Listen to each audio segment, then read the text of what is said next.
Hi friends, ఎలా ఉన్నారు friends? ఈరోజు ఈ వీడియోలో చైనా గురించి అయితే కొన్ని ఫ్యాక్ట్స్ మనం తెలుసుకుందాం ఫ్రెండ్స్. మనం తెలుసుకోవాలే కానీ చైనా గురించి చాలానే ఉంది. ప్రపంచంలోని అత్యధిక జనాభా ఈ దేశంలోనే ఉన్నారు. అలాగే ప్రపంచం మొత్తాన్ని భయపడేలా చేసిన కొన్ని వైరస్లు కూడా ఈ దేశంలోనే పుట్టాయి. ఆ దేశం మరేదో కాదు, చైనా. ఈరోజు ఈ వీడియోలో చైనా గురించి మీకు తెలియని కొన్ని ఫ్యాక్ట్స్ గురించి మనం తెలుసుకుందాం. కాబట్టి ఈ వీడియోలో చాలా ఇన్ఫర్మేషన్ ఉంటుంది. సో ఈ వీడియోని ఎక్కడా స్కిప్ చేయకుండా పూర్తిగా ఎండ్ వరకు చూడండి. అలాగే ఈ వీడియోకి మీ సపోర్ట్గా జస్ట్ లైక్ చేయండి చాలు. ఇలాంటి మరెన్నో అద్భుతమైన వీడియోలను మీరు మిస్ కాకుండా ఉండాలి అంటే మన ఛానల్కు ఇప్పుడే సబ్స్క్రైబ్ చేసుకొని పక్కనే ఉన్నటువంటి బెల్ ఐకాన్ క్లిక్ చేసి యాక్టివేట్ చేసుకోండి. ఫ్రెండ్స్, మన ఛానల్లో చాలా కంట్రీ ఫ్యాక్ట్స్ అయితే చేయడం జరుగుతుంది. మరి మీకేదైనా కంట్రీ గురించి తెలుసుకోవాలి అనిపిస్తే కింద కామెంట్ బాక్స్లో కామెంట్ చేయండి. నేను ఖచ్చితంగా ఆ కంట్రీ గురించి అయితే వీడియో చేస్తాను. ఫ్రెండ్స్, చైనీస్ ప్రోడక్ట్స్ అన్ని ఇండియన్ మార్కెట్లోనూ ఇతర దేశాల్లోనూ లభిస్తాయి. అవి క్వాలిటీ బాగా లేకపోయినా వాటికి చాలా డిమాండ్ ఉంటుంది. అలాగే చైనీస్ వస్తువులు ఎక్కువగా అమ్ముడుపోతాయి. అయితే చైనా మాత్రం ఒక అందమైన దేశం, సందర్శించాల్సిన ప్రదేశం. కానీ ఆ దేశ అందాల గురించి చాలా అరుదుగా మాట్లాడుకుంటారు. చైనా ప్రోడక్ట్స్ కు గ్యారంటీ ఉండదని మనలో చాలా మంది వాదిస్తారు. కానీ ఇప్పటికీ చాలా మంది చైనీస్ వస్తువుల్ని ఇష్టపడుతుంటారు, కొనుక్కుంటారు. గ్యారంటీ లేదంటూనే వాటిని కొనేలా మనల్ని అట్రాక్ట్ చేస్తున్నాయి ఆ వస్తువులు. ఇలా చేయడమే చైనా యొక్క గొప్పతనం. భారత్ లాగానే చైనా కూడా విస్తీర్ణంలోనూ జనాభా పరంగా చాలా పెద్ద దేశం. ఈ రెండు దేశాలకు చారిత్రక నాగరికతలు ఉన్నాయి, పెద్ద చరిత్రలు ఉన్నాయి. అందువల్ల డ్రాగన్ దేశంలో ఎన్నో ఆసక్తికర వాస్తవాలు, ఆశ్చర్యాలు మనకి కలిగిస్తూ ఉంటాయి. అందుకే ప్రపంచంలో చైనాను ఒక వింత దేశంగా చూస్తారు. చైనా తనకు కావలసిన వాటిలో 10% ప్రపంచ దేశాల నుంచి దిగుమతి చేసుకుంటే చాలు ప్రపంచంలో బియ్యం ధరలు 80% వరకు పెరుగుతాయి. చైనాలోని జియాంగిన్ నగరానికి సమీపంలోని హువాజీ గ్రామం ప్రపంచంలోనే రిచెస్ట్ విలేజ్ గా ప్రసిద్ధి చెందింది. ఇక్కడ నివసించే ప్రతి ఒక్కరి జీవనశైలి నగరాల్లోని పెద్ద పెద్ద ధనవంతులకు మించి ఉంటుంది. అవును, మీరు విన్నది అక్షరాల నిజం. ఈ గ్రామంలో నివసించే ప్రతి ఒక్క వ్యక్తి సంవత్సరం ఆదాయం 80 లక్షల రూపాయల కంటే ఎక్కువ. అయితే ఈ గ్రామ ప్రజలు ఏదైనా ఐటీ ఉద్యోగులు చేస్తున్నారేమో, అందుకే ఈ గ్రామం ఇంత అభివృద్ధి సాధించింది అని అనుకుంటే అది చాలా పొరపాటు. ఎందుకంటే ఈ గ్రామంలో నివసించే ప్రజలు ఇప్పటికీ పూర్తిగా వ్యవసాయంపై ఆధారపడి జీవిస్తున్నారు. అలాగే ఈ గ్రామంలో నివసించే ప్రజలు సిటీ ప్రజల కలలుగానే ప్రతి సౌందర్యాన్ని సొంతం చేసుకున్నారు. 1961లో ఈ గ్రామ పరిస్థితి చాలా అధ్వానంగా ఉండేది. ఈ గ్రామం యొక్క కమ్యూనిస్ట్ కమిటీ మాజీ చైర్మన్ ఉరెన్ వివో ఈ గ్రామం ముఖ చిత్రాన్ని పూర్తిగా మార్చేశాడు. ఉరెన్ వివో తమ గ్రామాన్ని పారిశ్రామికంగానే కాదు, వ్యవసాయ పరంగానూ అభివృద్ధి చేసి చూపాడు. గ్రామంలోని ప్రతి ఒక్కరూ కష్టపడేలా ఖచ్చితమైన కొన్ని నియమాలను అయితే రూపొందించాడు. అతను నియమాలతో పాటు గ్రామస్తుల కృషి ఫలితంగా గ్రామ చిత్రం పూర్తిగా మారిపోయింది. ఈ గ్రామం స్టాక్ మార్కెట్ లిస్టులో కూడా చేరింది. ఇప్పుడు ఆ గ్రామ ప్రజలు లక్షాధికారులుగా మారారు. ఈ ఊరిలో ఎత్తైన భవనాలు, విలాసవంతమైన రోడ్లు, హోటల్స్, అందమైన పార్కులు, స్విమ్మింగ్ పూల్స్ తో పాటు సహా ఇతర సౌకర్యాలను చూస్తూ ఉంటే ప్రపంచంలోని హైటెక్ నగరాలు కూడా ఈ గ్రామాల ముందు పనికిరావు అనిపిస్తూ ఉంటుంది. ఎవరికైనా సరే ప్రపంచంలోని అత్యధిక జనాభా ఉన్న 86 నగరాల్లో 26 నగరాలు చైనాలోనే ఉన్నాయి. పెద్ద పెద్ద భవనాలు నిర్మించే బిల్డర్లకు పని కనిపించాలని ఉద్దేశంతో చైనా భారీ నిర్మాణాలను నిర్మించింది. అవి గోస్ట్ మెట్రోపోలిస్ గా గుర్తింపు పొందాయి. చైనాలో ప్రతి 5 రోజులకు ఒక స్కై స్కాపర్ తయారవుతుంది. బ్రిటన్లోని ప్రతి ఒక్కరూ చైనాకు వచ్చి ఒక్కో ఇంట్లో ఉండవచ్చు. అన్ని ఖాళీ ఇళ్లు ప్రస్తుతం చైనాలో ఉన్నాయి. చైనీయులు ప్రతి సంవత్సరం 45 మిలియన్ల డిస్పోజబుల్ చాప్స్టిక్స్ ను ఉపయోగిస్తారు.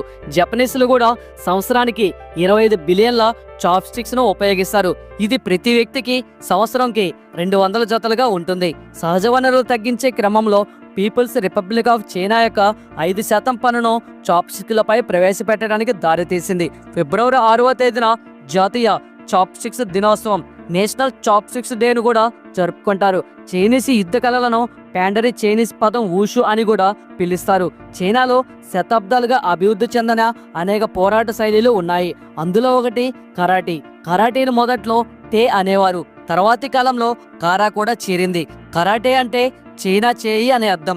చైనీస్ మధ్యాహ్నం నిద్ర లేకుంటే అసలు ఉండలేరు, ఖచ్చితంగా పడక వేయాల్సిందే. అందుకే మధ్యాహ్నం భోజనం తర్వాత ఏదో ఒక ప్లేస్లో అయితే నిద్రపోతారు. ఒకవేళ ఎక్కడా ప్లేస్ లేకపోతే వీధుల్లో పార్కుల్లో కూడా నిద్రపోతారు. అంతేకాదు స్కూల్లో కూడా మధ్యాహ్నం లంచ్ తర్వాత నిద్రపోవడానికి 30 నిమిషాల బ్రేక్ ఉంటుంది. చైనాలో యూరిన్ ఎగ్స్ గురించి చాలా మందికి తెలిసి ఉంటుంది. 10 సంవత్సరాల లోపు అబ్బాయిలు యూరిన్ స్కూల్ టాయిలెట్స్ లో కలెక్ట్ చేసి యూరిన్ ఎగ్స్ ఉడకబెట్టడానికి యూజ్ చేస్తారు. ఇలా యూరిన్ ఎగ్స్ ను ఉడకబెట్టి తీసుకుంటే ఆరోగ్యానికి చాలా మంచిదని చైనీస్ నమ్ముతారు. అందుకే ఇక్కడ స్కూల్ అండ్ కాలేజీల్లో యూరిన్ బయట రెస్టారెంట్స్ కి అమ్ముతారు. ఇండియాలో కుక్కలను విశ్వాసానికి ప్రతీక అని చెప్తూ ఉంటారు. అలాగే వాటిని కొట్టడానికి కూడా ఇష్టపడరు. కానీ చైనాలో డాగ్ ఫెస్టివల్ చేసుకుంటారు. ఆ సమయంలో కుక్క మాంసం తింటారు. ఇలా కుక్క మాంసం తినడం వల్ల బాడీ హీట్ పెరిగి సెక్స్ సామర్థ్యం పెరుగుతుందని మరియు చాలా హెల్దీగా ఉంటారని వాళ్ళు నమ్ముతారు. ఇదెక్కడే నమ్మకం అని మాత్రం అసలు అనుకోకండి. చైనాలో ఇలాంటివి అన్ని సర్వసాధారణం. అలాగే నన్ను కూడా అసలు తిట్టుకోవద్దు, చైనా గురించి చెప్తున్నానని. చైనాలో దొరకదంటూ ఏదీ లేదు, అన్ని దొరికేస్తాయి.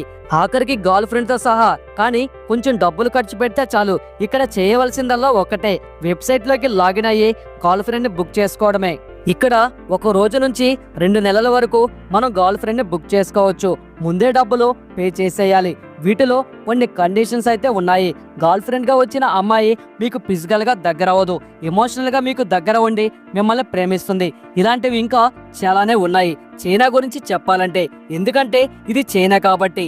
చైనాలో అబ్బాయికి అమ్మాయి దొరకడమే కాదు, ఫ్రెండ్స్ కి బాయ్ ఫ్రెండ్స్ కూడా దొరుకుతారు.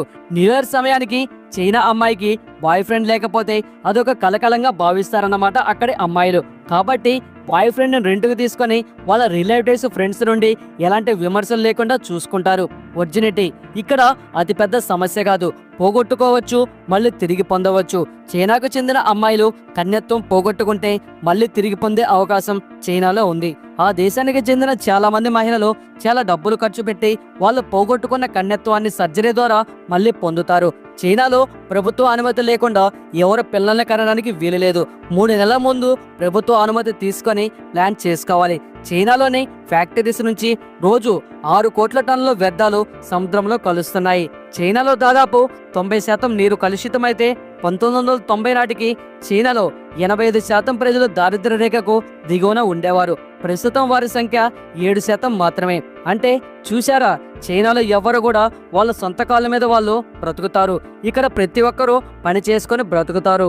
జనాభా నియంత్రణ కోసం గతంలో ప్రవేశపెట్టిన ఒక బిడ్డ విధానాన్ని చైనా 2016లో సడలించింది. 2 పిల్లల్ని కనేందుకు ప్రజలకు అనుమతినిచ్చింది.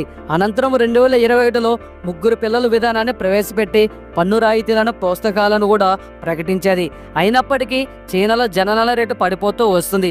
ప్రభుత్వ పుస్తకాలు అందిస్తున్నా కూడా చైనా మహిళలు పిల్లల్ని కనడానికి ఇష్టపడడం లేదు. చైనాలో జనం చిన్న కుటుంబాలకు అలవాటు పడడం, జీవనం వ్యయం పెరిగిపోవడం కూడా ఒక కారణం కావచ్చు. వివాహ వయస్సు పెరుగుతూ ఉండడం, పిల్లలు కావాలి అనే కోరిక సన్నగిల్లడం ఇది ఒక కారణం కావచ్చని అనుకుంటున్నారు. సో ఫ్రెండ్స్, అదన్నమాట చైనాలో ఉన్న కొన్ని ఫ్యాక్ట్స్ గురించి. సో ఇది ఫ్రెండ్స్ ఇవాల్టి వీడియో. చూశారు కదా, ఈ వీడియో మీద మీ అభిప్రాయం అనేది ఖచ్చితంగా మాకు కామెంట్ రూపంలో తెలియజేయండి. ఈ వీడియో మీకు నచ్చినట్లయితే లైక్ చేయండి, షేర్ చేయండి, అలాగే కామెంట్ కూడా చేయండి.